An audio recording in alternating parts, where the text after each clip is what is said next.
À l'époque de Mohammed, les Sabéens, qui sont mentionnés plusieurs fois dans le Coran, récitaient une croyance. La ilaha illallah. Il n'y a d'autre Dieu que Allah. Mohammed a entendu cette récitation, et a simplement ajouté, et Mohammed est son messager. Les Sabéens priaient également 5 fois par jour à leur époque, les musulmans le font durant leurs prières obligatoires du jour. Certains Perses croyaient qu'après la mort, un paradis sensuel rempli de délices les attendait. Un paradis rempli de houris, des vierges éternelles, maintenant la croyance islamique, leur seront accordées comme récompense au paradis. Il semble comme si Mohammed a juste pris des tas de croyances et pratiques, qui étaient populaires dans l'Arabie du 7e siècle, y ajouta quelques modifications islamiques, puis les intégra dans sa nouvelle religion. Il y avait plusieurs tribus juives, qui prêchaient le monothéisme en Arabie. Ces juifs avaient la Torah, ainsi que des tonnes d'autres histoires présentes dans le Talmud, et d'autres sources. Beaucoup de ces histoires provenaient d'autres sources s'inspirant des personnages de la Bible. Mais c'étaient des fictions. Des histoires telles que Abraham délivré du feu, ou un oiseau enseignant à Caïn comment enterrer son frère, ou Salomon parlant aux animaux. Mohammed a entendu ces histoires, elles font maintenant partie du Coran. Il y avait aussi de nombreux contes sur Jésus et Marie, que croyaient certains chrétiens hérétiques. Des histoires de Jésus, qui parlent à sa naissance, Jésus qui donne vie à un oiseau d'argile, Marie qui accouche sous un palmier, etc. Aucun historien sur Terre ne considère ces histoires comme authentiques, mais elles étaient populaires en Arabie au cours du 7e siècle. Mohammed les a entendues. Maintenant elles sont dans le Coran. Dans la sourate 18, Allah nous dit que Dulkarnain, qui est le nom arabe pour Alexandre le Grand, a voyagé si loin à l'ouest, qu'il a trouvé l'endroit où le soleil se couche. C'était une histoire très populaire à l'époque de Mohammed. Mohammed l'a entendu, maintenant cela est dans le Coran. Le Coran affirme même qu'Alexandre le Grand était un pieux musulman, alors que nous savons historiquement qu'il était totalement païen. D'ailleurs, les païens trouvaient cela hilarant. Ils se moquaient régulièrement de Mohammed, parce qu'ils croyaient en tout ce qu'il entendait. Ils l'ont donc surnommé l'oreille. Lisons un passage d'Ibn Ishaq sur Mohammed, et l'un de ses critiques, un homme du nom de Nabtal. J'ai entendu que c'était de lui dont Mohammed disait, « Quiconque veut voir Satan, qu'il aille voir Nabtal ben al-Harith. » C'était un robuste noir, avec de longs cheveux, des yeux enflammés, et des joues rouges foncées. Il venait régulièrement, parlait à Mohammed, écoutait et transmettait ce que Mohammed disait aux hypocrites. C'était lui qui a dit, « Mohammed écoute tout. Quiconque lui dit quelque chose, il y croit. » Dieu révéla alors, Sourate 9 verset 61, des choses le concernant, et ceux qui font du tort au prophète et disent, il est toute oreille, dit, une oreille pour votre bien. Il croit en Allah, et fait confiance aux croyants, et est une miséricorde pour ceux qui croient. Et ceux qui font du tort au messager d'Allah, auront un châtiment douloureux. Donc les païens pouvaient comprendre que Mohammed adoptait simplement des histoires et des coutumes pour l'intérêt de l'islam. Sans surprise, le Hajj, le pèlerinage à la Mecque, est saturé de paganisme et d'idolâtrie. Pendant le Hajj, les musulmans marchent en cercle autour de la Kaaba, le mausolée vers lequel ils prient, ils embrassent la pierre noire, ils vont et viennent entre les monts Safa et Marwa, etc. Mais d'où viennent ces coutumes? Avant que Mohammed ait conquis la Mecque, la Kaaba était un lieu païen d'idolâtrie en Arabie. La Kaaba était entourée par 360 idoles païennes. Sahih Bukhari 2478. Raconté par Abdullah bin Masoud. Lorsque le prophète pénétra à la Mecque, il y avait autour de la maison sacrée de la Kaaba, 360 idoles. À l'aide d'un bâton qu'il tenait à la main, il toucha chaque idole en disant, « La vérité, l'islam, est venu, l'erreur a disparu. L'erreur doit disparaître. » Sourate 17 verset 81. C'est le moment où Mohammed a pris le contrôle de la Kaaba. Mais pourquoi voulait-il prendre le contrôle d'un temple païen et en faire le centre de la vénération en islam? Revenons un peu en arrière. Quand Mohammed et ses fidèles étaient à la Mecque des années plus tôt, ils priaient tournés vers Jérusalem. Les païens priaient vers la Kaaba. Les musulmans priaient, tournés vers Jérusalem comme les juifs. Quand Mohammed était à la Mecque, Il croyait vraiment que les Juifs allaient l'accepter comme prophète. Et la communauté musulmane a finalement déménagé à Médine, et les Juifs pouvaient immédiatement dire que Mohammed était un faux prophète, car reconnaissait la Torah. Mohammed ne connaissait seulement que les histoires qu'il a entendues. Rappelez-vous, on l'appelait l'oreille. Et ne se donnait même pas la peine de vérifier ces histoires correctement. Donc les Juifs l'ont rejeté. Alors Allah dit à Mohammed, Sourate 2 verset 144, « Certes nous te voyons tourner le visage en tous sens dans le ciel. Nous te faisons donc orienter vers une direction qui te plaît. Tourne donc ton visage vers la mosquée sacrée. » Donc la raison pour Allah de prier en se tournant vers la Kaaba était de faire plaisir à Mohammed. C'est incroyable de voir à quel point l'islam est dédié à faire plaisir à l'homme qui recevait des révélations. Pourquoi prier vers la Kaaba allait plaire à Mohammed? Deux raisons. Premièrement, cela allait envoyer un message aux Juifs. Voilà ce que vous avez obtenu pour m'avoir rejeté. Deuxièmement, Mohammed a grandi parmi les païens, qui priaient en se tournant vers la Kaaba et ses autres idoles. Donc prier vers la Kaaba était normal pour eux, cela leur semblera normal. Mais comment Mohammed va-t-il justifier le fait de prier vers un temple païen? Eh bien quelques versets plus haut, Sourate 2 verset 127, Allah déclare que la Kaaba fut construite par Abraham et Ismaël. Ceci est très intéressant. Si elle fut construite par Abraham et Ismaël, pourquoi les musulmans ont-ils passé plus d'une décennie à prier vers Jérusalem? Pourquoi semble-t-il que Mohammed invente tout ça au fur et à mesure? Le mystère de toute une vie. Mais quelle preuve avons-nous que la Kaaba fut construite par Abraham et Ismaël? Absolument aucune. Mis à part le fait que c'est Mohammed qui le dit.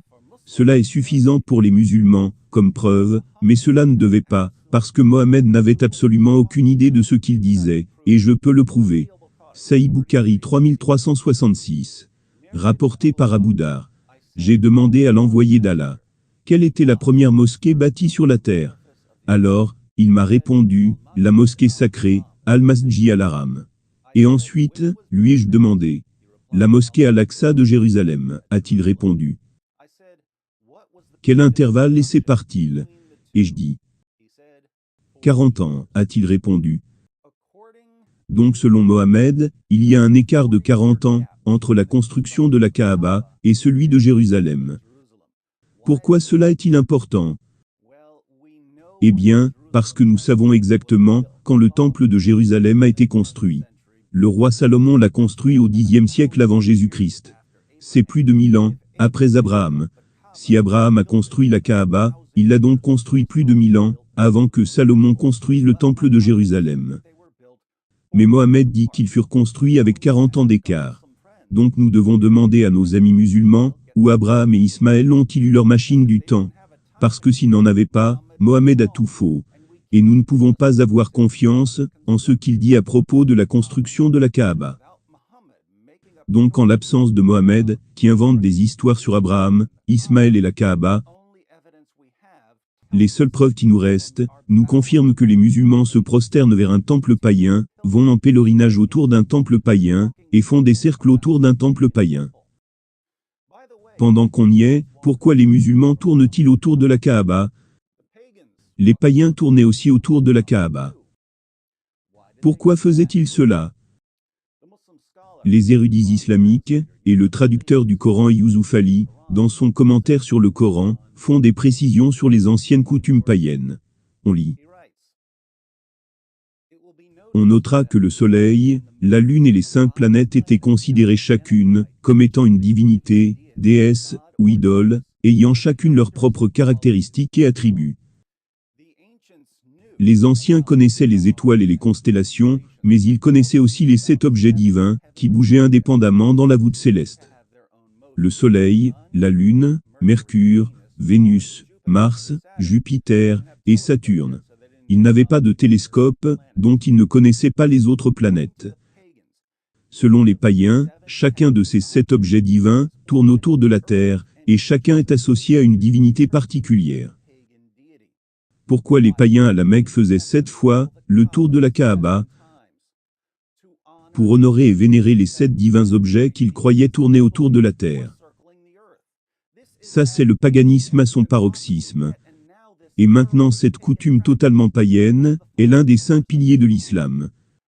Mais attendez, si cela ressemble à du paganisme, marche comme du paganisme, et parle comme du paganisme, c'est à coup sûr du pur monothéisme déguisé. N'est-ce pas? Quand ils visitent la Kaaba, les musulmans font de leur mieux pour embrasser la pierre noire. Cela est ironique. Les païens d'Arabie vénéraient aussi des pierres. Sahih Bukhari 4376. Raconté par Abu Raja al-Utarid.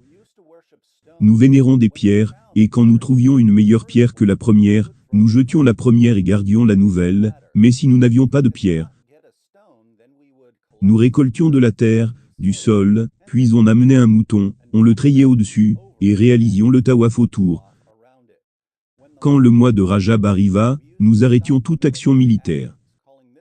On appelait ce mois l'enleveur de métal, car on enlevait toutes les parties en fer de chaque lancée flèche durant le mois de Rajab. Qu'est-ce que les païens vénéraient? Une pierre. Et ils échangeaient cette pierre contre une meilleure pierre pour vénérer. Quand est-ce que cela s'est arrêté? Quand vous trouvez la meilleure pierre, la pierre noire de la Kaaba. C'est ce que les païens ont fait.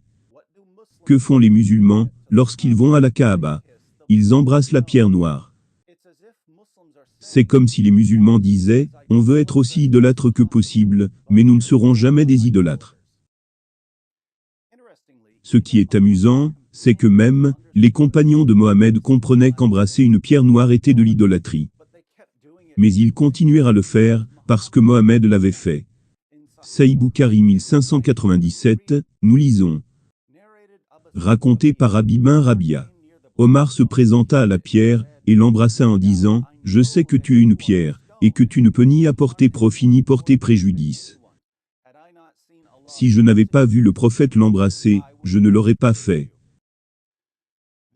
Ça c'est Omar, le deuxième calife divinement guidé, disant qu'il sait qu'il ne devrait pas embrasser une idole païenne telle que la pierre noire.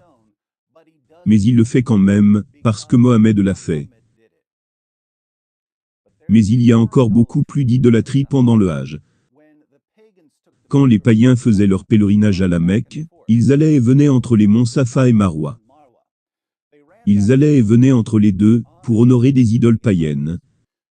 Le commentaire de Yusuf Ali sur la sourate 2 verset 158. La vertu de persévérance patiente dans la foi conduit à la mention de 2 monuments symboliques de cette vertu. Ce sont les 2 petites collines de Safa et de Marwa maintenant absorbées par la ville de la Mecque, près du puits de Zamzam. Ici, selon la tradition, Agar, la mère d'Ismaël a prié pour avoir de l'eau dans le désert desséché, et dans sa quête ardente autour de ces collines, une réponse fut apportée à sa prière, et elle a vu la source d'eau, Zamzam. Malheureusement, les Arabes païens avaient placé ici une idole mâle et femelle. Et leur rite grossier et superstitieux offensait les premiers musulmans. Bien, comment pouvons-nous savoir que Agar et Ismaël étaient sur ces collines? Parce que Mohammed le dit, n'est-ce pas? Mohammed qui pensait qu'Abraham et Salomon ont vécu avec 40 ans d'écart, et qu'Alexandre le Grand était un musulman. C'est la personne la moins fiable de tous les temps, concernant des faits historiques. Mais que sait-on vraiment ici? On voit que les païens faisaient des va-et-vient, car c'était leur rite de vénération des idoles. Et les premiers musulmans savaient aussi cela. Sahih Bukhari 3847. Raconté par Ibn Abbas. Parcourir la vallée entre les 2 piliers verts d'As-Safa et d'Al-Marwa ne faisait pas partie de la sunna. Mais les gens de la période d'ignorance pré-islamique avaient l'habitude de courir le long de celle-ci et disaient, on ne traverse pas ce ruisseau de pluie sauf en courant avec grande hâte. Ceci est dévastateur pour l'islam, car Ibn Abbas dit que cette coutume était une coutume païenne, et ne faisait pas partie de la sunna de Mohammed. Notez la remarque faite en bas de page. Cette déclaration d'Ibn Abbas est fausse, car la plupart des érudits religieux la considèrent comme faisant partie de la sunna du prophète. La plupart des érudits religieux, pour secourir l'islam, doivent jeter Ibn Abbas sous le bus. Cela devient vraiment ridicule. Sahih Bukhari 4496. raconté par Azim ben Suleiman. J'ai interrogé Anas ben Malik à propos d'As-Safa et d'Al-Marwa. Anas répondit: on considérait que faire le parcours autour d'elles était une coutume de la période pré-islamique, donc quand l'islam est arrivé, on abandonna cette coutume. Alors Allah révéla: As-Safa et Al-Marwa, les monts à la Mecque, sont vraiment parmi les symboles d'Allah, donc quiconque fait le Hajj ou l'Umra, pèlerinage, ne commet pas de péché en faisant le va-et-vient entre ces deux monts. Sourate 2 verset 158. Encore une fois de plus, les premiers musulmans avaient compris que c'était une coutume païenne. Ils disent qu'ils arrêtèrent de la faire quand ils devinrent musulmans, mais Mohammed aimait ça, donc cela atterrit dans le Coran. Combien de coutumes païennes peut-on mettre dans une seule religion? Beaucoup apparemment. Et deux choses incroyables ici. Premièrement, c'est incroyable que les musulmans, qui nagent dans une mer de coutumes païennes, soient suffisamment leurrés pour croire qu'ils sont les champions suprêmes du monothéisme. Ils font absolument tout ce que faisaient les païens, mais ils le renomment monothéisme. Deuxièmement, les païens d'Arabie étaient des groupes païens locaux. Ils n'allaient pas répandre leurs coutumes païennes autour du monde. Mais l'islam a repris les mêmes coutumes païennes, absurdes, pratiquées par les Mécois, et les répand autour du monde. Cela signifie que l'islam est la plus grande source d'idolâtrie et de paganisme de toute l'histoire.